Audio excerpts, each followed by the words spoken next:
ബസ്സിൽ കയറുമ്പോൾ പണ്ട് പേടിക്കേണ്ടിയിരുന്നത് പോക്കറ്റ് അടിക്കാരെ മാത്രമായിരുന്നുവെങ്കിൽ ഇപ്പോൾ റീൽസ് ഉണ്ടാക്ക വൈറലാവാൻ നടക്കുന്ന റീച്ച് മോഹികളെ പേടിക്കേണ്ട അവസ്ഥയിലാണ് ബസ്സിൽ കയറുന്ന പുരുഷന്മാർ. അപ്പോൾ ഡിജിറ്റൽ കെണിയിലകപ്പെട്ട് വൈറലാകാതെ വീട്ടിലെത്താൻ, സുരക്ഷിതമായി തിരികെ വീട്ടിലെത്താൻ സഹായിക്കുന്ന ബസ് സർവൈവൽ യോഗാസന മുറകളാണ് ഇന്നത്തെ നോൺസെൻസ്.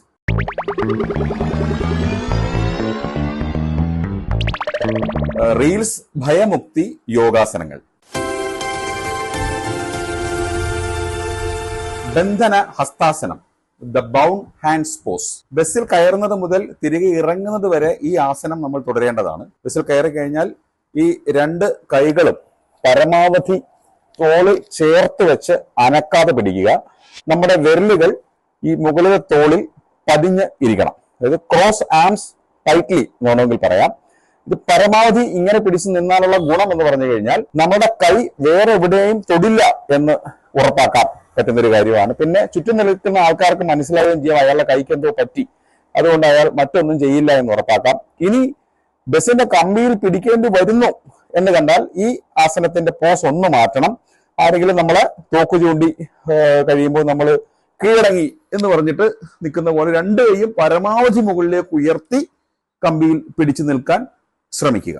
ഇതാണ് ഈ ആസനം. ഊർധ്വ ദൃഷ്ടിയാസനം, ദ അപ്വേർഡ് ഗേസിംഗ് പോസ്.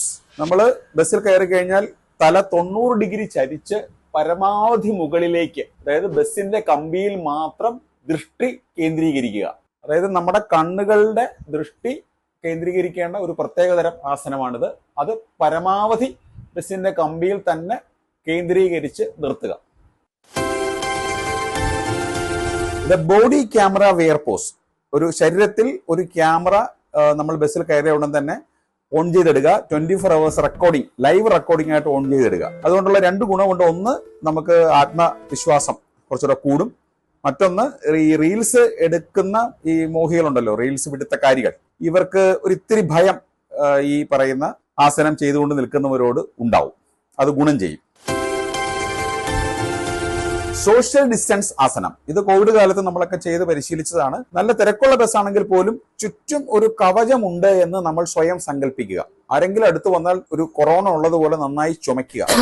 സത്യത്തിൽ വൈറലാകുന്നതിനേക്കാൾ നല്ലത് വൈറസ് ഉണ്ടെന്ന് ആൾക്കാർ തെറ്റിദ്ധരിക്കുന്നതാണ്. ഇതൊക്കെ ആണെങ്കിലും ചിലപ്പോൾ 100% സാധ്യതകൾ ഇതിനൊന്നും വിജയിക്കാനുള്ള സാധ്യതകൾ കുറവാണ്. പുരുഷന്മാർ ഈ ഡിജിറ്റൽ കാലത്ത് ബസ്സിൽ കയറാതിരിക്കാൻ പരമാവധി ശ്രദ്ധിക്കുക. ഏറ്റവും നല്ലത് നടരാജാസനമാണ്, ആരോഗ്യത്തിനും വൈറലാവാതിരിക്കാനും.